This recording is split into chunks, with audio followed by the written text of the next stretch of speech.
Chapter 39. Dooge saw the abbey gates opening. 6 creatures emerged. 3 hares, an otter, and a hawk, walking side by side, with a squirrel 2 paces in front of them. Upon her hurried return, the ermine found Gulo and the other 5 vermin sitting around, their backs toward Doogy, and their once well-lit torches now just butts stuck down into the earth. The wolverine was chewing on the raw carcass of a nightjar which the old fox had felled earlier with his sling. Crunching on a bone, Gulo stared up at Dooge through hooded lids. "Do they bring the walking stone with them?"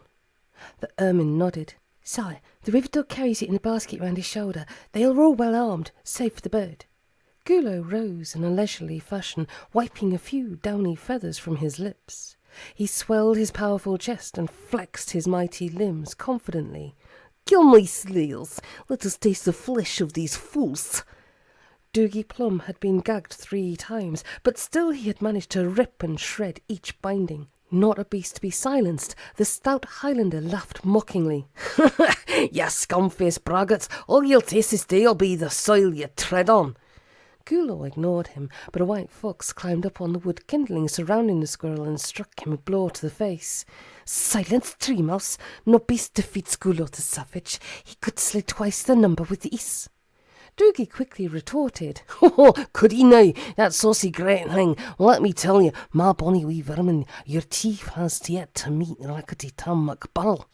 Then he bellowed forth, "Howie the braw, Tam!" Tam answered the cry as he leapt the ditch ahead of his friends. "Howie the braw Doogy Plumm, MacBurl for aye!"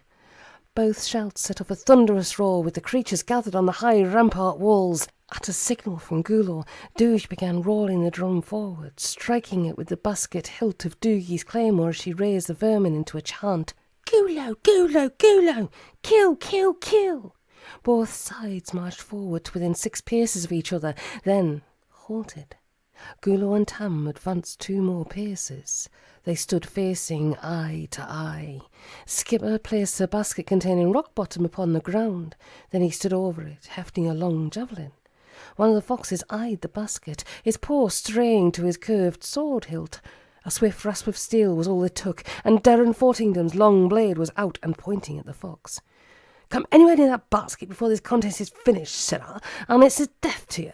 Take my word, we're here to see fair play. This is a 1-on-1 fight. Tam against Gulo. All others stay out of it. Clear?"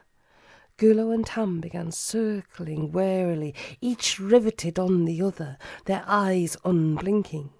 With his huge, menacing appearance, the wolverine had created immediate fear in all beasts he had ever faced.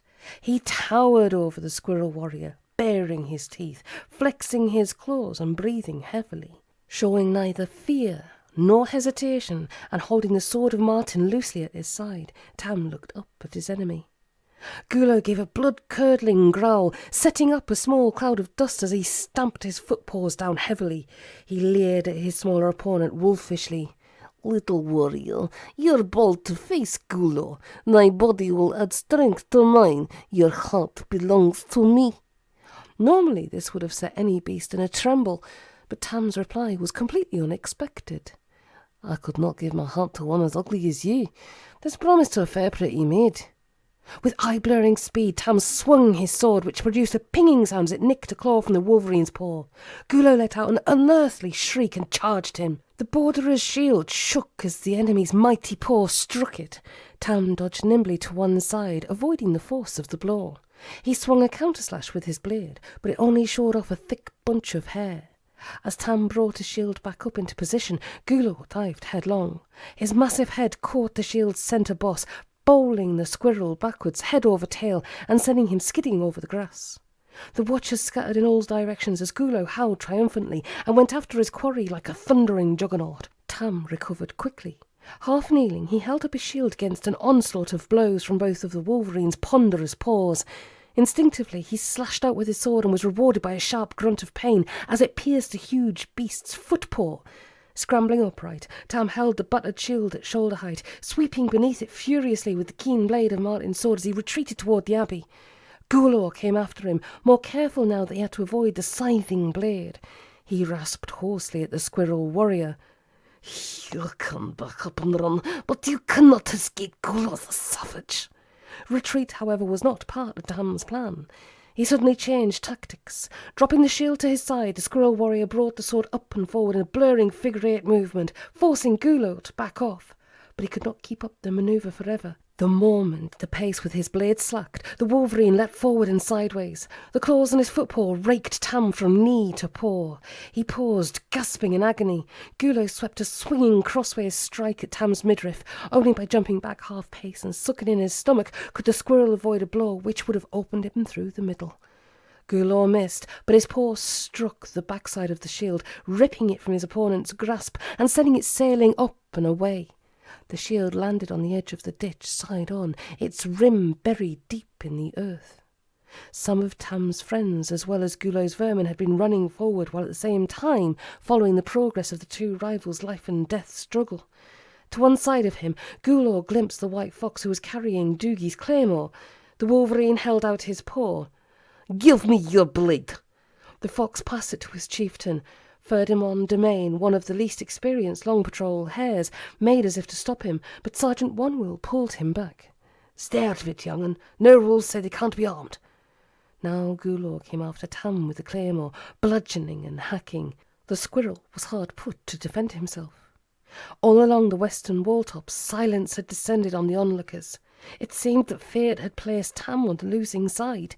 Steel clanged upon steel as the borderer was driven back by the relentless blows Gulo rained upon him. Back, back he went, countering and parrying as the long-bladed claymore hammered against his own shorter sword. Tam could not look to see where he was being driven, but he knew he was being forced towards the ditch, which ran alongside the path outside the abbey wall. Gulo began roaring as he delivered each crushing blow. "Gulo kill! Gulo kill!" Then Tam tripped. He fell heavily backwards, striking the ground with a force which almost knocked the wind from him. The last thing he saw was Gulo, flinging himself forward with the claymore upraised.